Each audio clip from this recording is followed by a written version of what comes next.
Dorfromantik is the most beautiful and relaxing puzzler I have ever played. How's that for an intro? Hey guys, it's Cody with Indie Game Pulse. If you want to keep finding the newest and best indie games and hear genuine reviews from an indie game fanatic like yourself, click the subscribe button and notification bell to make sure you don't miss another video. Let's get into it. I did receive a review copy of this game from the developer, but I've done my best to stay objective in my critical evaluation. Before we get to the meat of the gameplay, I do want to talk about the art and sound first, because they're just phenomenal. Dorfromantik starts out as a blank canvas almost, on which you can paint your own landscape, and you can be as creative or as utilitarian as you want in your expansion outward. As you construct your landscape, it becomes infused with life, with deer loitering about in the woods and birds flying overhead in formation. The civilizations also progress, with ships and trains traversing the waterways and railroads that you've constructed. It honestly reminds me of the wooden train sets I played with as a kid, and in Dorfromantik, it's just so relaxing to build the tracks and just sit back and watch the trains go. There are just so many nice touches in Dorfromantik that make the world you construct feel alive, and in a way, make you feel alive for having been a part of it.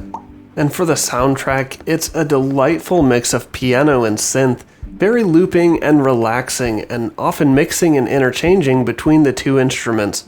Oftentimes I would kind of tune out the piano music in my head as I played the game, and as I grew more focused, and then the synth would start to kick in and remind me that the soundtrack was there all along.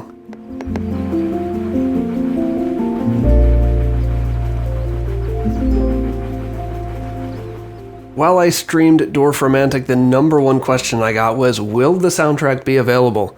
And I haven't yet heard an answer, so here's to hoping it will be released because it's really fantastic.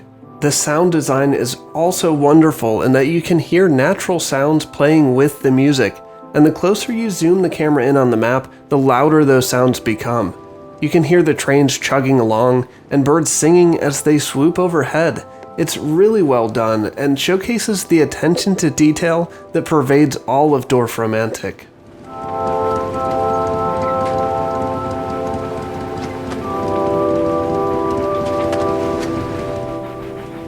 As far as the gameplay goes, this is a puzzle/strategy/matching game.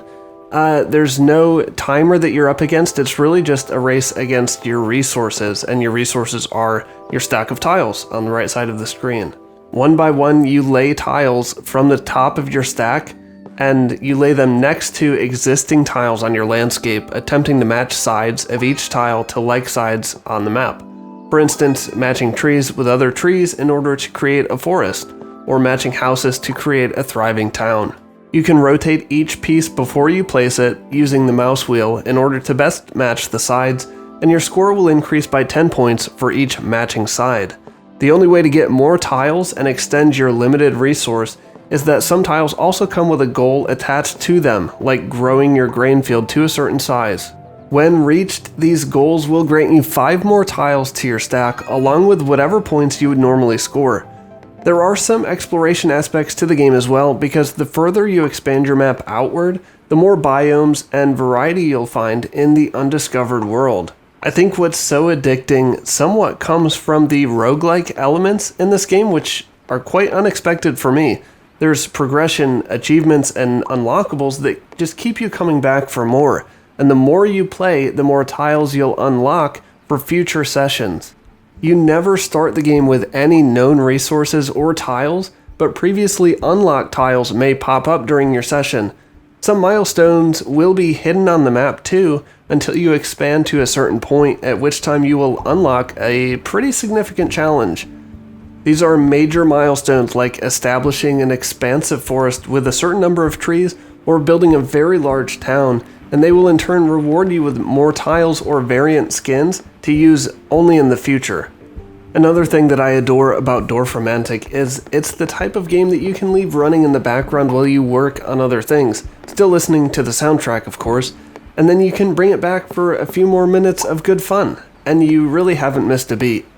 And that's pretty much it for the gameplay. It's simple, it's seductive, and I can't take my eyes or my hands off of it. Since this is an early access game, there are some features still in development like the creative mode, as well as new biomes and tiles still yet to come.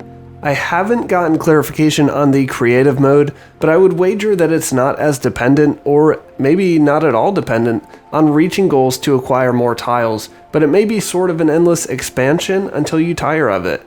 In my opinion, this sounds like a great time, especially in regards to constructing winding rivers and elaborate train systems that otherwise would be very difficult in the base mode. Again, that's speculation, and I'm sure the development team has even more up their sleeves than I can even imagine. So the question is, should you play Dorfromantik? I can't recommend this game highly enough, and I also can't believe that it's only an early access game. Sure, the biomes and tile skins are a little limited, but there is such a high level of polish here that I often don't see in fully released games. And I'm convinced that you could expand your map almost endlessly, and with so many different objectives to complete and extra tiles to discover, Dorfromantik should keep delivering fun and relaxing sessions for a very long time. That's gonna do it, guys. Thank you very much to my 466 subscribers for your support, and I look forward to getting to know more of you soon. For more top indie game countdowns and reviews, check out the videos on your screen now, and I'll see you on the other side.